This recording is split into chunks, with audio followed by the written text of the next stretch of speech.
So you want to be an it girl?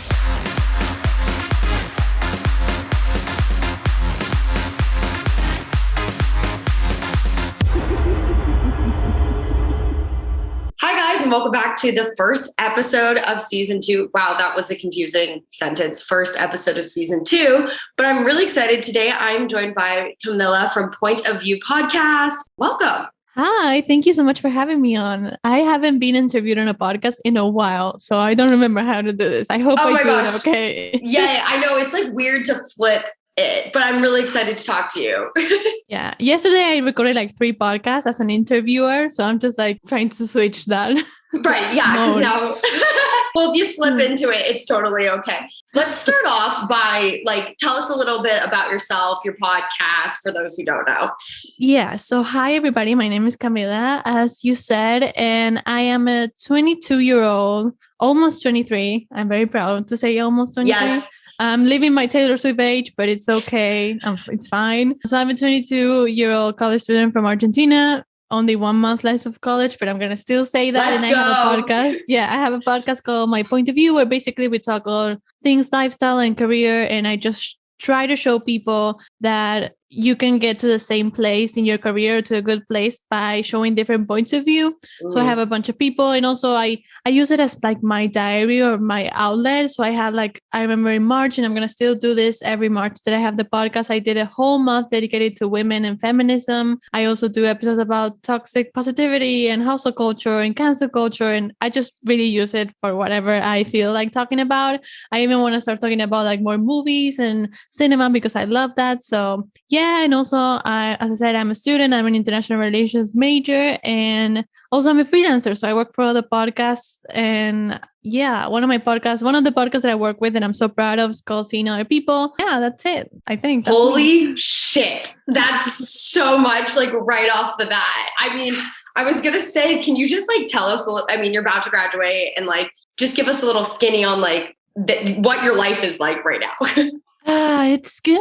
It's kind of insane. So basically, the thing is, for my podcast, I love it so much, but I try to pre-record, so it's not a chore. It's something that I enjoy. So, for example, I finished midterms the last week of October, and I just started to schedule a bunch of interviews, so I knew I would have that done. So basically, I do that as work, and I set a time on my calendar as work for my podcast, and I have class. And then I do Seeing Other People. I have their sweatshirt on. Love it. Yeah, I do Seeing Other People work. I do work for other 2 podcasts. And yeah, I try to have a social life in between. I try to take the weekends off, but it never really happens. I'm familiar with that. Yeah, I mean, also my classes are in the morning, at night. I chose really weird times for my classes this semester. So I'm just rolling with it. I only have 1 week left of classes. So it's fine.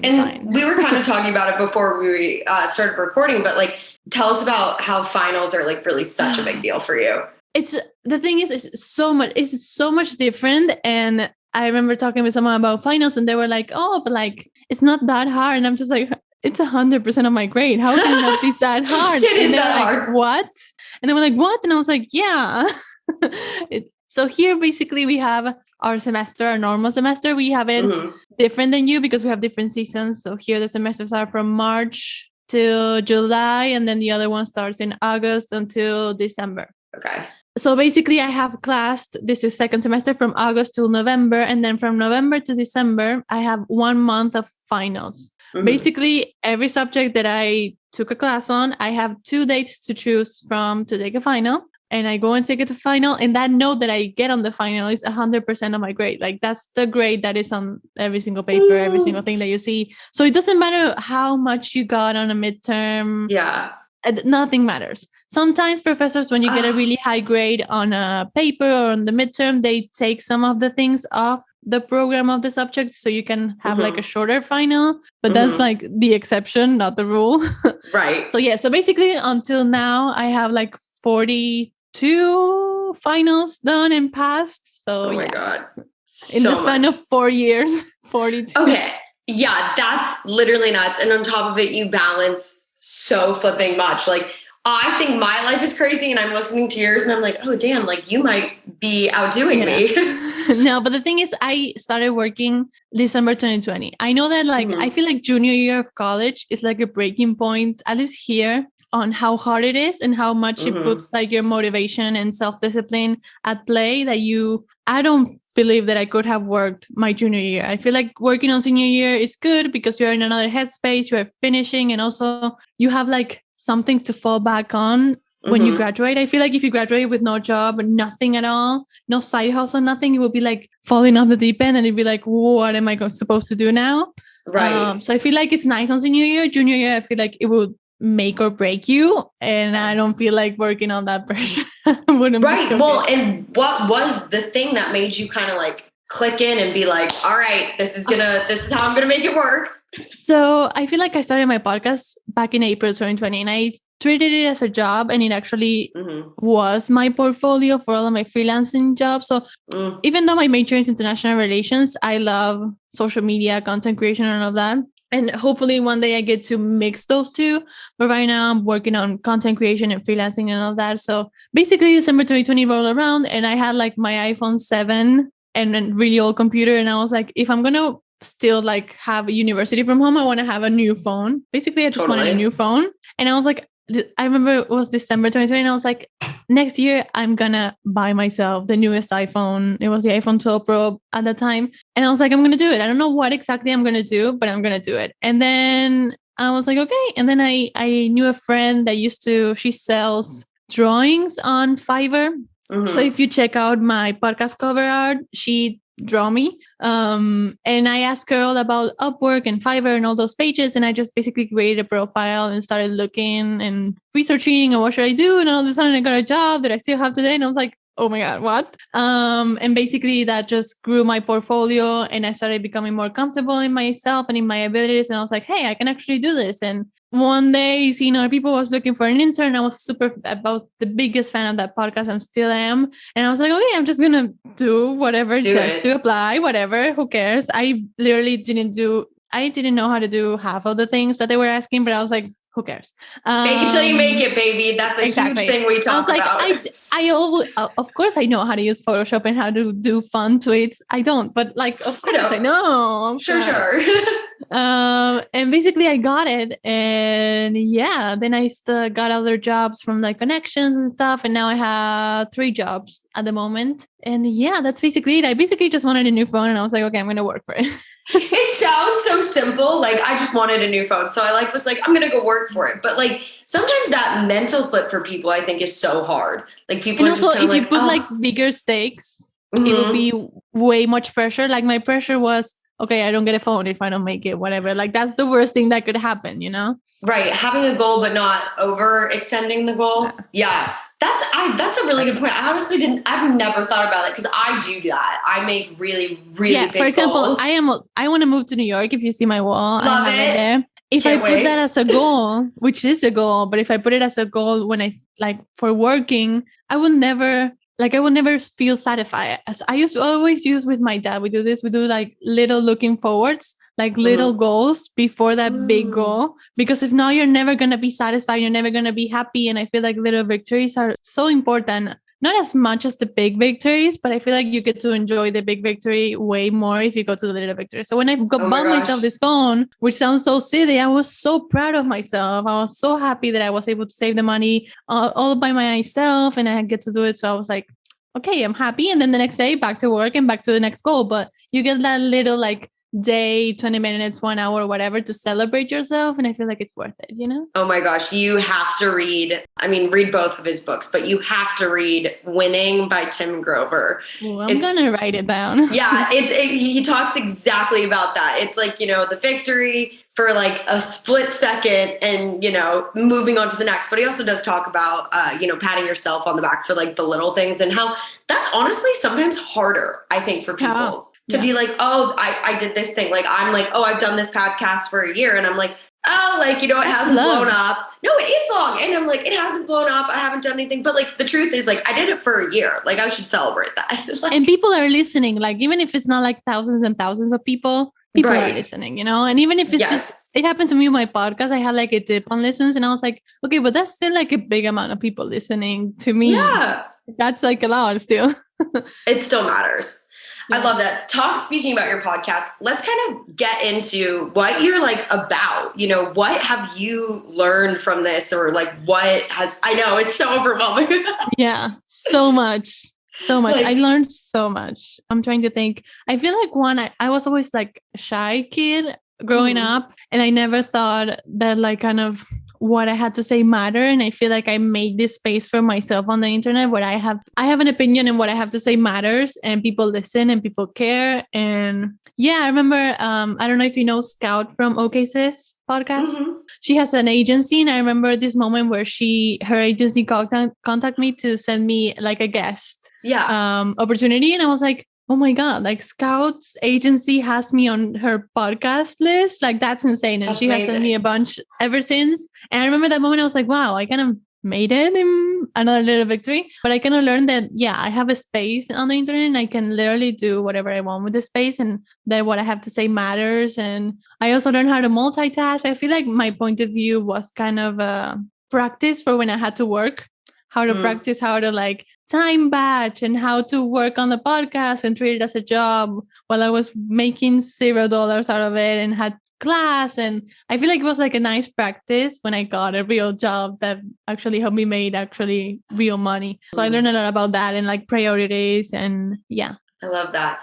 When you set out to start the podcast, you talked a little bit about it too, but like, what was like the message you wanted to focus on? Cause like, I feel like ours are like a little similar. Like I was kind of like listening to your podcast and I was like, oh damn, like we're kind of like focused on the same similar things, which I love. So I'd love to hear more about that. Yeah. I feel like my podcast back in April 2020, I want to give context so people understand. Sure. Here in Argentina, we had a 6-month-long quarantine, like strict, going nowhere. It was very scary, everything that was going on, which now looking back, we could have gone out a bit more, but whatever. It's just another political thing that we're not going to get into.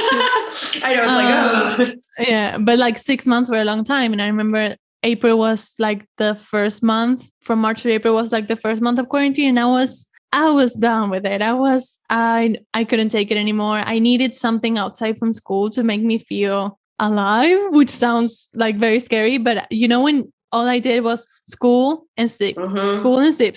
And I was like, I just cannot deal with this right now. I needed something else. And the idea of a podcast, I've been a fan of a podcast. I've been listening to podcasts for like 2 years before that. I loved every single podcast that you could think of, every single lifestyle podcast I loved, but I never really knew how to do it solo because I used to listen to like 2 people podcasts. And I was like, there's no way I can do it solo. I didn't even think about these kinds of online interviews were a thing. Sure. Not in my mind. So I basically listened to Thick and Thin by Katie Bellotti. I don't know if you know her podcast, but she's a solo podcaster. And I was like, hey, she has a podcast on her and she basically just talks and I can do that. So basically the podcast started as like an open diary, personal journal kind of thing. And then when I realized that I could do this and learn how to use Zoom, Zencaster, etc., I was like, I'm going to do an interview podcast and a guest podcast, and basically kind of morphed into that. But I just never put myself in a box and boxed the podcast as some kind of thing. I always evolved with it and tried to make it as enjoyable as possible. And also I feel like interviews in podcasts are such like a weird loophole on networking. Like I met so many people and I got to talk like 1 hour long with people that I should pay them to be like speaking their brain like that. And I didn't, because it was just a podcast interview. So I feel like I got the best out of it at the end of what it morphed into. And now I just call it like a lifestyle career, because every conversation ended in career. And I was like, okay, we're going to call it a lifestyle career podcast, whatever. Right. Oh, there are so many nuggets in there that I want to point out. First off, I couldn't agree more that like everybody needs a side hustle or whatever. If you're stuck in something, like I'm an actor, or, you know, and then the precursor of acting, whatever, you know, and I get really stuck in like the head spin of it, you know, and so it's so important to find something that you feel like you have creative control over, because like it will make the other things in your life feel just like not less important, but just like less precious. Like you take the tension off of it, because it's like, okay, like for me, it's kind of like, okay, if I don't book this, it's okay. I have this really big interview coming up. Other or like things going on for you. Yeah. Right. And I think that's so important to like, whatever it is, even if it's just like your side hustle is that you go and hang out at the local pet shelter every week. That's not, you need to take your mind off of things and like realize that the scope is out there. So I 1000% agree with you on that. You don't need to have a side hustle that is like a full-on job like we do. But I mean, if you want to. Right. Sometimes I feel like I go in and out of that with this too. So it's like, it's who's to say, there's no rhyme, there's no reason, life evolves. And that's important too. I think the other thing is like, it is really important for whatever I call it content space now. I kind of think like whatever content space it is, you have to be willing to evolve. Like you have to be willing to adapt because it's not a one size fits all industry. And also then on top of it, I don't think that like, even it's not a one size fits all, but it's like, okay, not all things like, solo episodes might work great for others, don't work good for others.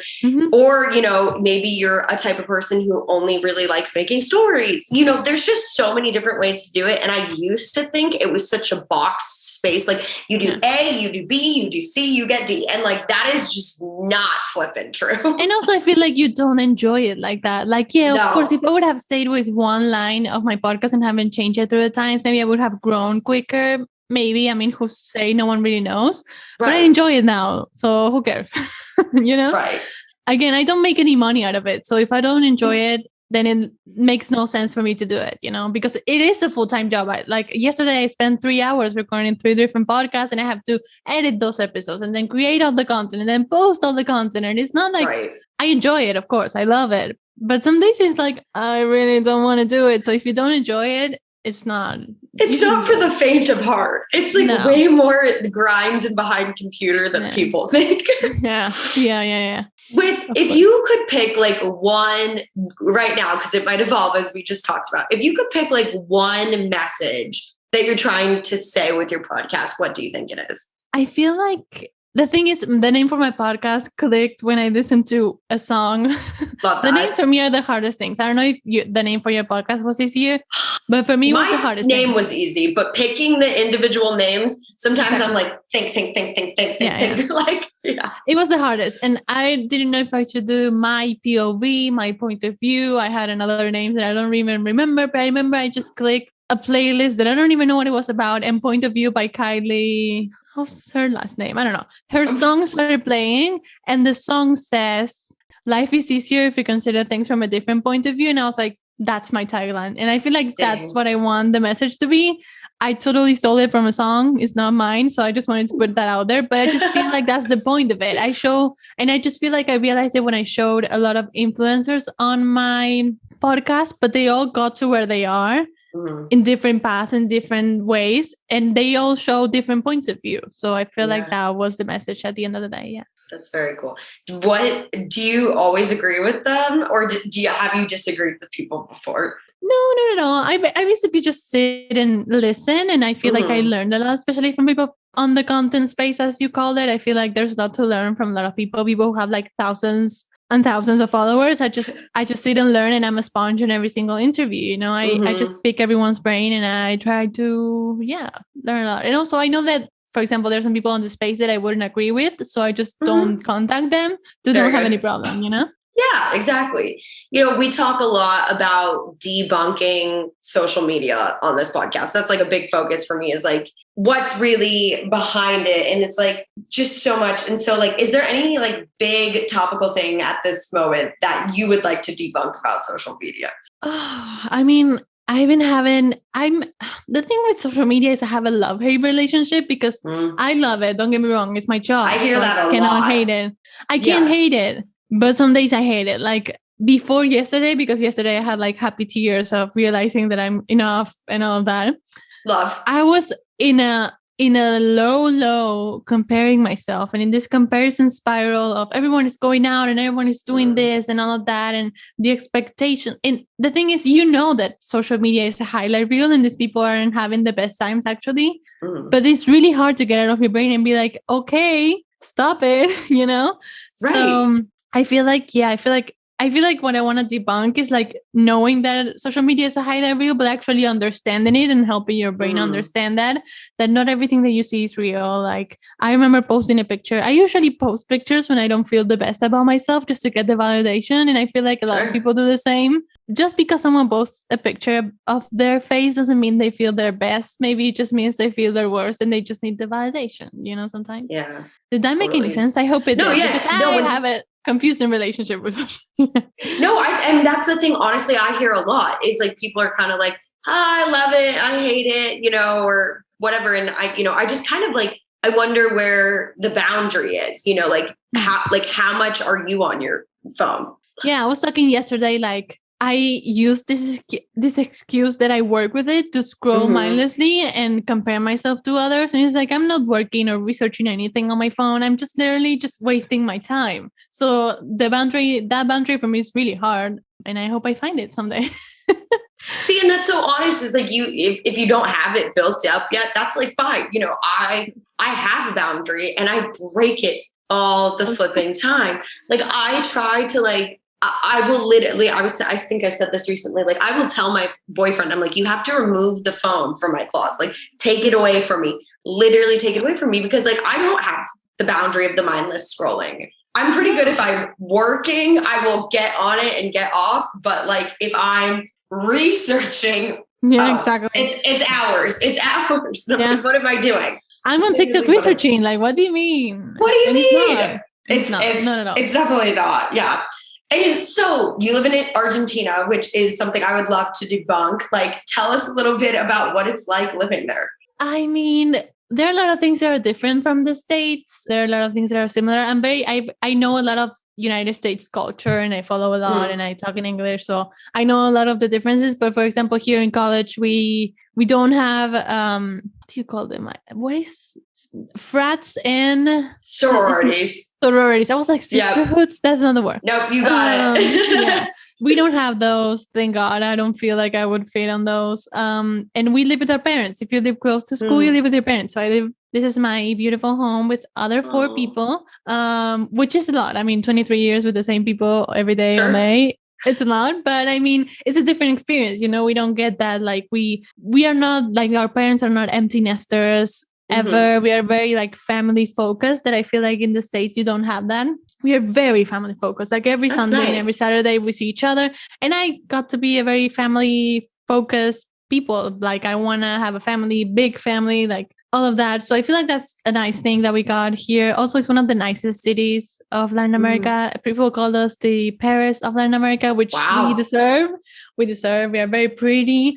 I don't live in the city. I live in like the suburbs. But when I go to the city for college and all that, it's very pretty. We have really nice transportation. I don't know what else. I mean, it's nice. It's nice. We have some things in like the political realm to fix. We all do. But like here it's like, we have all the things to be a first world country, but we can't get there because of our political structure, which is another conversation that I could talk for hours about that. But love that. Yeah, I feel like we need to take a big step into making long-term change. And we can't as a society because we are missing education and so many more things. I mean, at the end of the day, we do have like 40% of poverty here. Like, I don't want to be like, oh my God, it's the nicest place on earth, but I love it. It's my home and I'm never going to hate it. But yeah, I feel like we are needing some long-term changes made by the political class that we are not having, that hopefully someday we get to do and we get to be the country that we deserve. That was intense. No, that's great. I'm like, go off. What is it about New York that makes you want to, go. I wish I knew what it was. I think the first time I remember wanting to move to New York was watching Sharpay on High School Musical, wanting to move to New York. And I was like, yes, of course, I want to go there too. And I went twice to the city and I don't know, I love it. And as I said, I'm a big family person, but I also love my alone time and being alone and being an individual and an introvert. And I feel like the city allows you to do that and to do literally whatever you want to do. I know it's very cliche, but the song, if I can make it there, I can make it anywhere. I do believe it's true. And I just feel like I want to make it there to be able to believe that I can make it anywhere, I love that. I get that. I mean, that's honestly sort of how I feel about Los Angeles. Like I'm kind of like, I live in LA and I'm like, yeah, like if you can make it in this tough, very competitive city, you can, move anywhere and have that and too. also I feel like as like a twin in our 20s, you are so free to literally move wherever you want. I feel like True. all of my friends and everyone wants to stay here and do all of the things. And I mean, I'm not judging them, but I feel like with my family, we lived 5 years in Panama back in the 2000s. And it totally, I feel like now looking back on it, it totally changed my perspective about home and what home actually means for a person. And I feel like also I've been listening to a lot of podcasts about people from Argentina going to New York and going for a month and all that. And it's like, you discover yourself in so many ways, they say. And I feel like, I don't know, I feel like if you stay always in the same place, you never really grow out of it. You're always in this bubble. And I feel like bursting the bubble and doing literally whatever you want to do, it's the best thing you can do in your 20s, because literally you can do whatever you want to do. You're not tied to a family. You're not tied to a home. You're not tied to a whatever, husband, kids. You literally can do whatever you want. So I feel like knowing that and being like, I'm going to do whatever I want. And for example, let's say tomorrow I want to move to London. I'll move to London. Like, who cares? I'll try it out. Everybody needs one good shakeup in their life of moving.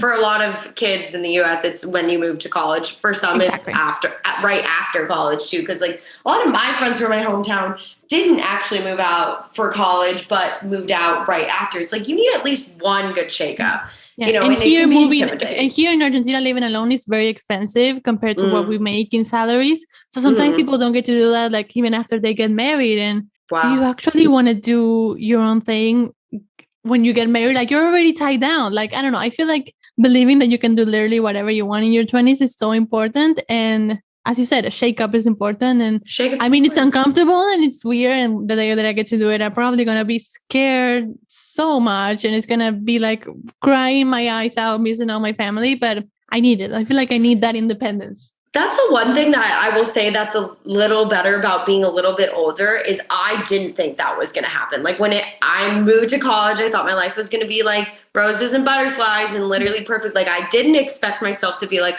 I don't have friends. Like, I don't know what I'm doing. Like I did have that meltdown, but I felt like so many people had lied to me being like, college is the best experience ever. And it's like, okay, in retrospect, having a little bit of that perspective of like, this is going to be hard. It's a little more helpful than they made it out to be. Yeah. Yeah. Here it happens with high school. Everyone tells you like it's the best experience of your life. And I hated high school.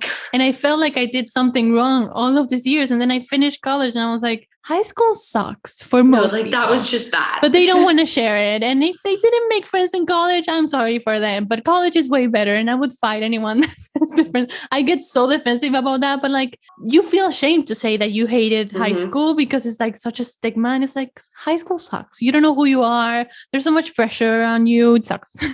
Yeah, versus here, like it's kind of like accepted that high school can suck. Like high school sucks here. I mean, it did for me. I'm not speaking for everyone, but for most, it's like not. It usually sucks. Like if you pick in high school, I'm sorry for you, but no.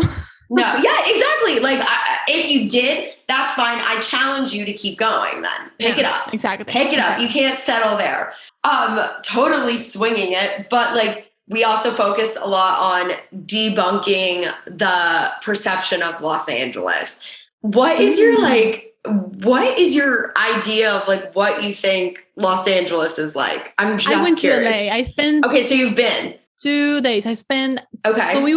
So we left. It was a big trip where we were going to wherever my dad was working. So my dad had to work in San Diego. So we stayed 2 nights in LA, but 2 days also.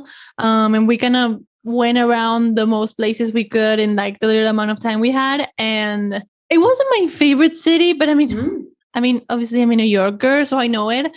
You know that in your heart already. I know in my heart that for example, my sister loved LA. She loved Santa Monica and Venice, and I didn't enjoy it as much. I'm not a beach kind of girl. No. I'm not either, ironically. It's not my thing, but I don't know. I feel like also 2 days is not enough to judge, but sure. I feel like I remember walking through Melrose and seeing all these people dressed up, taking pictures in the walls. And I feel like that's my thing of LA. Like people love, like every YouTuber is there, every influencer is there. Yes. They love it. They thrive there. I mean, congrats. But I don't feel like I could be in a city with that much high pressure of always looking like perfect all the time. I couldn't. I mean, maybe I'm wrong. Maybe it's not like that. But I feel like there's this like standard of you have to look good every day, all day. Sure. And I couldn't deal with that. Oh my God. I love everything you said, because on some level, like, yes, I completely actually agree. That's all true. Like, but at the same time, like, here's the positive side of it. Yes, everybody's an influencer. Yes, everybody's an actor. Yes, everyone's a YouTuber. And it's like, at the same like that, and like, you know, you can really knock that, you know, you can be like, oh, everybody's trying to, but at the same time, I'm realizing now it's like, it's really okay to try to do any career path here, and people are just okay with it. You know, like, I don't feel that embarrassed being like, oh, I have a podcast, I'm an actor, whatever. It's very acceptable. So that's the positive. Yes. The flip side is like, people, we literally just stop what we're doing to take a selfie. People are kind of like a little too sucked into it too. So like, it's a flip side. Yeah. But I feel like people are self-absorbed, but also the movie La La Land changed my whole perspective on the city, because I love that movie. It's perfect. But I feel like also you see the part that everyone is a dreamer at the end of the day, which, yes, we're all self-absorbed and we all stop to take the selfie and we all look perfect and whatever, but everyone in LA is chasing a dream, which I feel like it's kind of poetic and beautiful at the end of the day.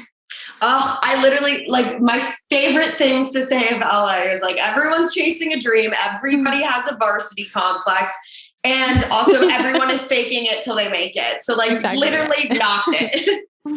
Okay. Totally flipping though. I just want to know, like, literally, where do you get your drive? Like, what fuels you in the morning? Because you were handling a lot. Yeah, I was talking about this with my dad the other day, because I was like, I don't have motivation. I'm not a person that is like, I have motivation. I am self-disciplined. You have to read Tim Grover. Like, you are perfect for him. Like, he's literally, you have to read it. I'm sorry. Anyways. I will. I wrote it down. I will. Okay, good. But I feel like and I listened to this on a podcast, so I don't want to say this is all me, because I don't even remember who said it, but someone said it. Like, if you rely on motivation all the time, you're going to do absolutely nothing. Like, I say that with my workouts. I've been working out every day almost for like a year now, and I don't have motivation every day to work out. Like, that's not a thing, but I have self-discipline, and I'm a very like hard person on myself when it comes to that. And see, if I have to do something, I am going to do it. Like, I have until this day to do this, and I have until this day to study. So I do it. Like, I don't give myself another option or a cop out. I just do it. So self-discipline for me is like the number one thing that I rely on. Of course, some days I have motivation, and again, I do the little looking forwards and the little victories and the little things that get me more excited to finish a task or whatever, but self-discipline. I mean, if I don't have self-discipline, I would stay all day in bed watching movies. Love that. Honestly, sometimes I work with TV in the background. If something has to be on, I'm like, the TV's Grey's on. Anatomy is on. Yep. No, but maybe like volume 1. Yep. But I just need someone back there. Me too. I like can't work in the silence. Yeah, I can't. I'm with podcasts all day. Same. I'm with a podcast or an audiobook all day. Anyways, you are such a delight. Please tell us everything that is next for you, where we can find you, everything. Everything that is next for me, I don't know. I mean, I'll let you know after I graduate what the hell am I going to do? No, I am planning a trip, like a month-long trip to New York in May, because I feel like I deserve it after all the hard work I've done in school.